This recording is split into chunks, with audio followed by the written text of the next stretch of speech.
காங்கிரஸ் ஹரியானாவில் உட்கட்சி பிரச்சனை இருந்தது. அதில் பார்த்தீங்கன்னா காங்கிரஸ் பூபிந்தர் சிங் ஹூடா, குமாரி செல்ஜா, ரந்தீப் சிங் சூரஜ்வாலா அப்படிங்கிறது முக்கிய. குமாரி ஜெல்சா தலித் லீடர், அந்த அம்மா அவங்க தான் சிஎம் கேண்டிடேட்டாக ப்ரொஜெக்ட் பண்ணுற மாதிரி இருந்துச்சு. இந்த பக்கம் பூபேந்தர் ஹூடா வந்து ஜாட் லீடர். இந்த ரெண்டு கான்ஸ்டிடியூன்சியும் காங்கிரஸ் அட்ரஸ் பண்ணும்போது செல்ஜாக்கு இப்போ சிஎம் கேண்டிடேட்டை அனௌன்ஸ் பண்ணாங்கன்னா நாங்கள் வெளியே போனாங்க கட்சியை விட்டு. அவங்க போனது அப்படியே போயிருந்தாங்கன்னா அங்கே இவங்களுக்கு செட்பேக் வந்திருக்கும் காங்கிரஸுக்கு. ஆனால் மல்லிகார்ஜுன கார்கே அகில இந்திய காங்கிரஸ் தலைவர் அந்த அம்மாவோட பேசி அவங்கள திரும்ப கட்சிக்குள்ளே கொண்டு வந்திருக்கிறாங்க. ஏதோ சம் ப்ராமிஸ் அவங்களுக்கு கொடுத்துருக்குறாங்க. மேபி டெப்டி சிஎம்மா என்னன்னு தெரியாது, இல்லை சிஎம்ஏ கொடுத்துருக்காங்களா தெரியாது. அது லெஜிஸ்லேட்டிவ் பார்ட்டி தான் முடிவு பண்ணுன்னு சொல்லி சரி யார் ஹூடா சொல்கிறாரு. காரணம் என்னென்னா ஹைகமாண்ட் ஒருவேளை ஜெல்சாவோட போயிடுவாங்களோ, செல்ஜாவோட போயிடுவாங்களோங்க பயம் இருக்குது. எம்எல்ஏக்கள் பூரா அவங்க ஆட்களாக கொடுத்துருக்காரு சீட்டு அவருடைய ஆட்களுக்கு. ஸோ லெஜிஸ்லேட்டிவ் பார்ட்டி முடிவு பண்ணுன்னு சொன்னால் தேர்ந்தெடுக்கப்பட்ட எம்எல்ஏக்கள் தன்னை தான் முதல்வராக ஏற்றுக்குருவாங்க அப்படிங்கிற நம்பிக்கை அவர் இருக்குது. ஹைகமாண்ட் விரும்பினாலும் செல்ஜா உள்ளே கொண்டு வர முடியாதுங்கிற மாதிரி அவர் ஒரு பிளான் பண்ணி ஒர்க் அவுட் பண்ணியிருக்காரு. ஸோ இந்த ஹரியானா பொறுத்தவரையில் பிஜேபியினுடைய தோல்வி என்பது மிகப்பெரிய பின்னடைவு தான். அவங்க வந்து 2-5 ஆண்டுகள் ஆட்சி செய்தாங்க, 10 ஆண்டுகள் அவங்க ஆட்சி ஹேட்ரிக் பண்ணுவாங்கன்னு சொல்லிட்டு இருந்தாங்க. பட் பண்ண முடியல, ஹேட்ரிக் வெற்றி கிடைக்கல அவங்களுக்கு.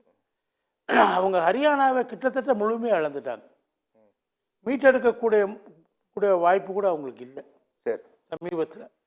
இன்னொன்று இது என்ன பிரச்சனை உண்டாக்குதுன்னா, ஒரு தொடர் தோல்வியை இது உறுதிப்படுத்துது. உதாரணமாக நீங்கள் இந்தியாவினுடைய மேற்கு பிராந்தியத்தில் எடுத்துக்கிட்டிங்கன்னா, மேற்கு மாநிலங்கள் எடுத்துக்கிட்டிங்கன்னா, இது ஜார்க்கண்ட் இவங்ககிட்ட இல்லை, பஞ்சாப் இல்லை. இப்போ மகாராஷ்டிரா தேர்தல் வந்து அவங்க தோல்வியை சந்திப்பாங்கன்னு தான் எல்லா ஆர்வலர்களும் சொல்லப்படுது. இப்போ ஹரியானாவை இழக்கிறாங்க, பஞ்சாப் ஏற்கனவே இழந்தது, மேற்கு வங்க இவங்ககிட்ட இல்லை. இப்படி போகும்போது பார்த்தீங்கன்னா ஜார்க்கண்ட் நடக்க போகுது, உத்தராகண்ட் மட்டும் இவங்க கையில் இருக்குது. உத்தராகண்ட், இமாச்சல பிரதேஷ் இல்லை, உத்தராகண்ட் மட்டும் தான் இவங்க கையில் இருக்குது. ஸோ அந்த மேற்கு மண்டலத்தில் இவங்க டோட்டலாக டெசிமேட் ஆகிட்டாங்க, பாஜக இல்லாமல் போயிடுச்சுங்கிற ஒரு விஷயம் இருக்குது. இன்னும் கூட சொல்லப்போனால் பாஜக 20 மாநிலங்களில் அவங்க ஆட்சி தான் இருக்குது.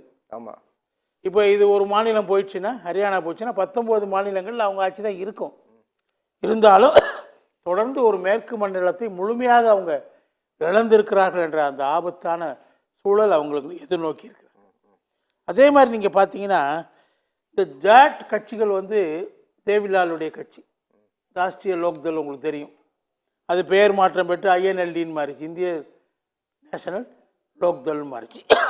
அதெல்லாம் ஒரு பையன் வந்தார், அதுலேருந்து அவர் பேரன் தனியாக கட்சியை பிரிச்சுட்டு போனார். அதுதான் வந்து ஜேஜேபி தனி கட்சி அவர் பிரிச்சுட்டு போனார். ஸோ அது ஒரு பலமான கட்சி அன்னைக்கு. அதாவது ஐஎன்எல்டிக்கும் தேசிய கட்சிகளுக்கு, அது காங்கிரஸோ பாஜகவோ இடையில தான் போட்டி ஹரியானாவில். அப்படி தான் இருந்துச்சு நிலவரம். இப்போ அங்கே ஐஎன்எல்டி மொத்தமாக துடைத்து எறியப்பட்டு விட்டது. அதில் வந்து ஜேஜேபி கொஞ்சம் வந்தாங்க பாஜக கூட்டணியில், அவங்களும் இப்போ டோட்டலாக ஒயிட் வாஷ் ஆகிட்டாங்க. ஸோ இப்போ என்ன இருக்குன்னா, அதெல்லாம் அந்த வாக்குகள்லாம் போலரைஸ் ஆகிருக்கு காங்கிரஸுக்கு.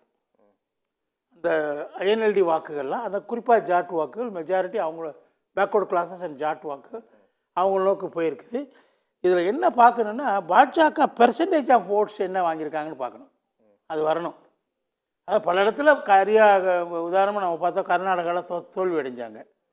பட் அவங்க பெர்சன்டேஜ் ஆஃப் ஓட்ஸு மாறவே இல்லை, அப்படியே இருந்துச்சு.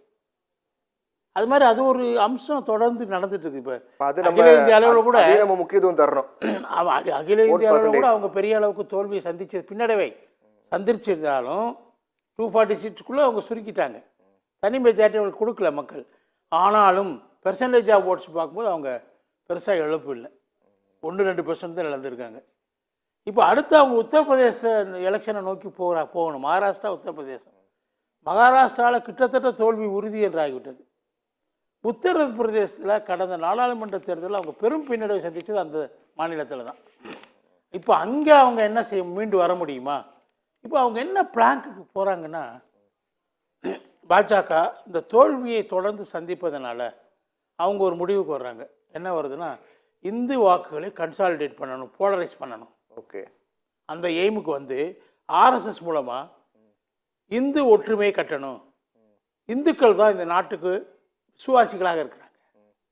அவங்க தான் தேச பாதுகாப்பை வளர்ச்சியும் உத்தரவாதம். பொதுவா பாஜகனாலே அப்படிதான்ங்கிற ஒரு மனநிலை மக்கள் இருந்தாலும் இந்த அளவுக்கு போது அந்த ஐடியாலஜி பாஜக இருக்கு அப்படின்னும் போது அப்ப அது மக்களுக்கு அது ஆதரிக்கிறாங்கன்னா அது தேர்தல் முடிவுகளை தெரியணும் இல்லையா? இல்லை, இப்போ அவங்க அது ரொம்ப வலியுறுத்த ஆரம்பிச்சிட்டாங்க. இப்போ பாஜக இந்துக்களை ஒற்றுமைப்படுத்தணும் இந்த மாதிரி கோஷத்தை ஆர்எஸ்எஸ் வைக்கும், பாஜக வைக்க மாட்டாங்க. இப்போ பாஜக உத்தரப்பிரதேச சிஎம் யோகி ஆதித்யநாத்தே அந்த கோஷத்தை வைக்கிறார். சரி சரி. இந்து யூனிட்டியை ஸ்ட்ரெஸ் பண்ணணும். ஸோ இது ஒரு பக்கம் இருக்குது. ஜம்மு காஷ்மீரை பொறுத்தவரை டைம் இருக்கா? ஜம்மு காஷ்மீர் பிறகு பேசாமல் சொல்லட்டுமா?